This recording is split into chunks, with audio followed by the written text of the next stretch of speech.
All right, everyone. Hello. This is our bi-monthly YouTube update. We're going to have a review of the 122 TM. This is a new marathon tank coming to the game, I think out now, by the time you see this video, though. Well, I'm sure you've seen some videos from like Des Games and people like that as far as the statistics. I don't think anybody's going to be particularly surprised when I say this, I think, base, without the good crew and everything. Sure, regular 100% crew. I think it may have... Yeah, this is potentially the worst DPM at tier 8. It's really bad. But the saving grace is that is, in my opinion, by far the worst thing that this tank has to offer. There is another con, but it's not huge in my opinion. So let's go into the garage and kind of see what's going on.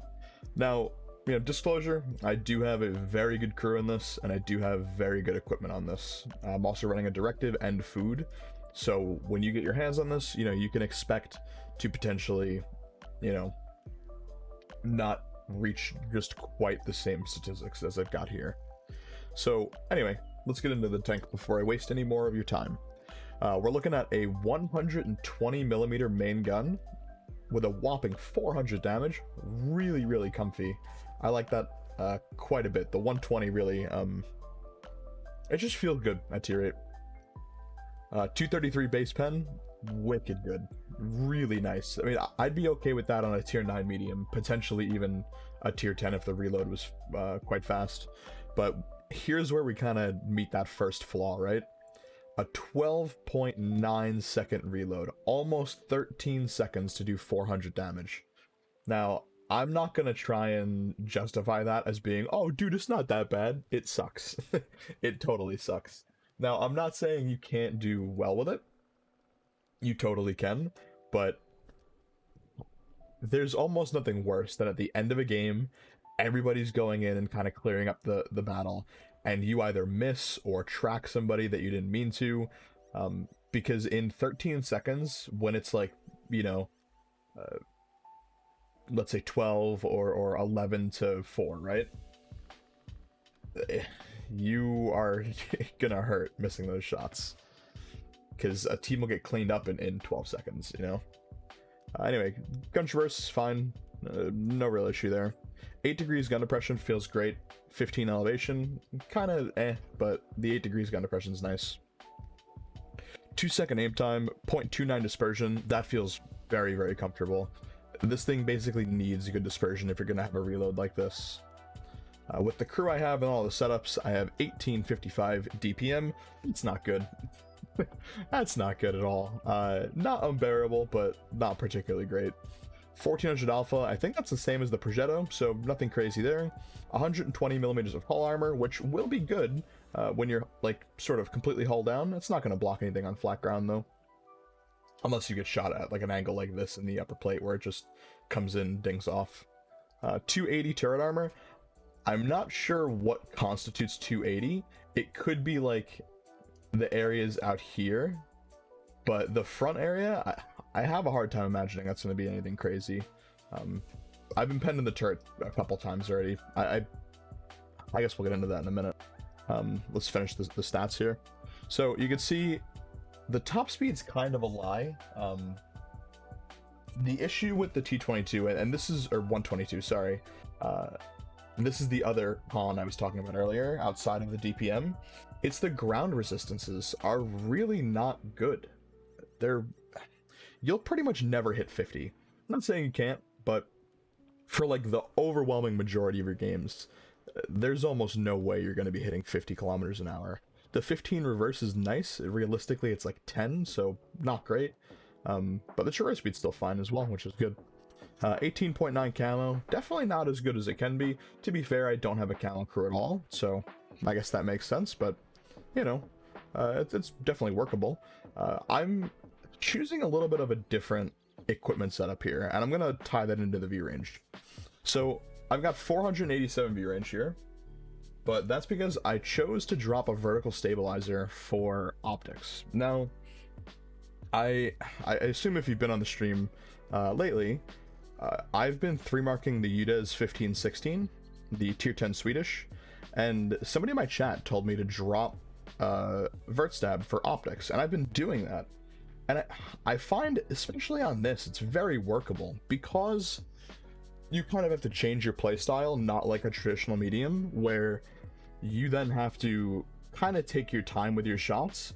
You're sitting there for such a long time anyway, kind of getting ready for, you know, continuing to fire, that the gun handling doesn't feel like much of an issue. I mean, on the base, we're 2-second aim time, 0.29 dispersion. That's very workable. So I feel like the vert stab, you can get away without it on here.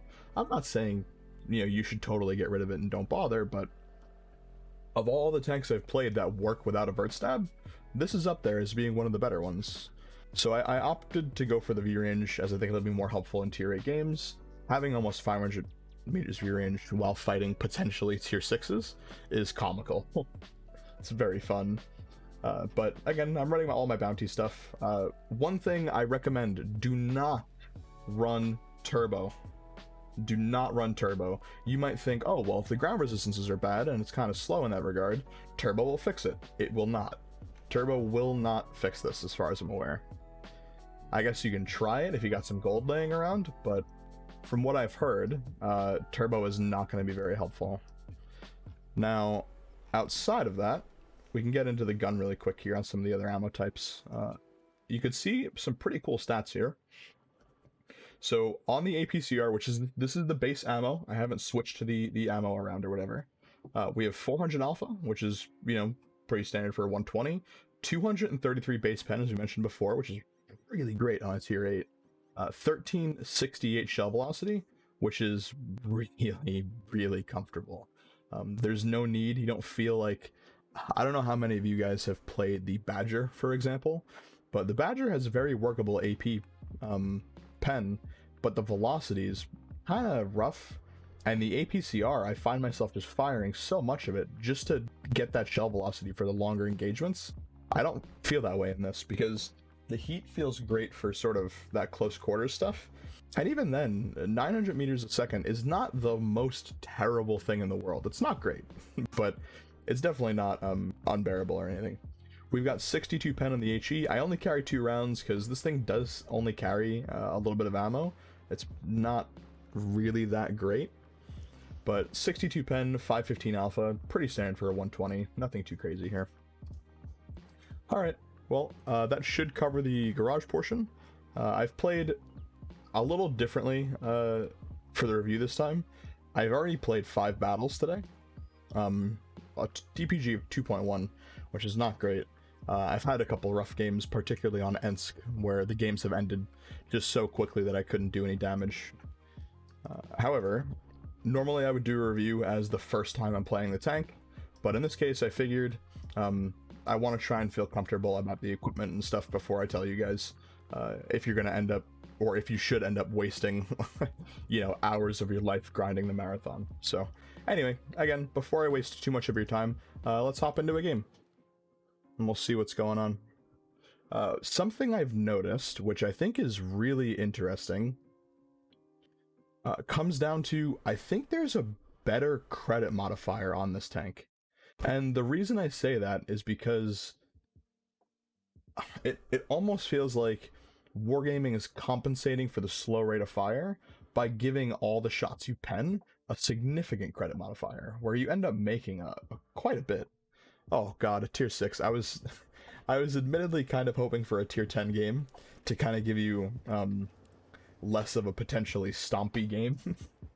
But they do have an M44, which is kind of criminal, so we'll see what's up. But I'm gonna try and go hill. It sucks we got a low spawn, and I guess we can use this to kind of illustrate the lower speed than advertised.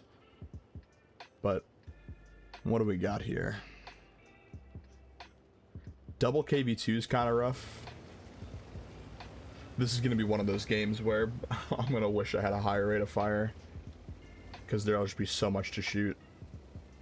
But you can see here, we're hitting 30 on pretty much flat ground. As far as I understand how turbo works, it's not going to change the fact that your ground resistances are bad. I mean, we're at 20. It's like playing a freaking mouse disguised as a WZ1321 or something. Oh, it does have commander satches, by the way, up here and up here. They're rather prominent, like all considering. So it's just important to keep that in mind. I don't remember the IS-3A having 1710 HP. Sorry to get off topic. But hopefully we get up here before the whole battle's over. I'm quite frankly worried about the M44. He'll end up shooting me, you know, once every few seconds. Damn, I should have waited, but I figured, what's the worst that could happen? We miss for 76 damage, who cares? Oh, God. Because this is a medium, you're gonna find yourself spawning in the low ground more often than not as well, by the way. Ooh, an SU-130 PM is very dangerous in a matchup like this. If I was up here, perhaps the heavy tank number 6 wouldn't be dead, because I could kind of punish these guys a little bit more. But we're gonna try and play a little aggressive. It just comes down to how the M44 is playing and how the SU-130 PM is playing. Remember, we do have 8 degrees of gun depression here, so we can potentially hit this Jagdpanzer IV.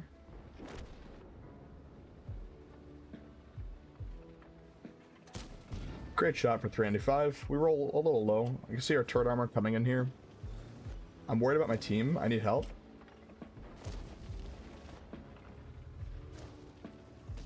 We need to just kind of crap on this. There's the M44. Oh, not healing that stun hurts.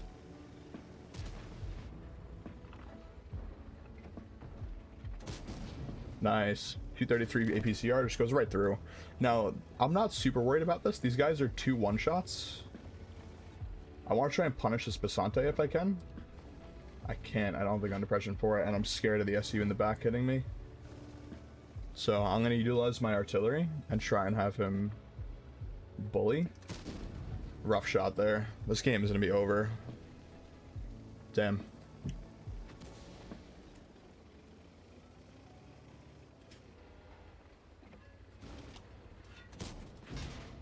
Sucks that he penned me. This is not going to be a good result at all. I guess it's realistic, though. I'm going to try and ram him. That really hurts. If we rammed, I could have potentially gotten away with a little bit more. But I hope I can force him to shoot me in the turret, basically. Not before the Caro flanks. Damn, what a shame we lost 3-12. Like I said, I think if I spawned up top, we could have done a lot more. Anyway, we'll leave that as, I guess, the one game, and hopefully I will throw another one, or I'll remember to throw another one in here for people that are interested. But 3-13, you know, what are you gonna do? It's unfortunate. If we just spawned higher, we could have done a lot more. Okay, so back in the garage, we can kind of see what happened there. Yeah, even getting up top that late, we, you know, we still managed to get almost 2k damage.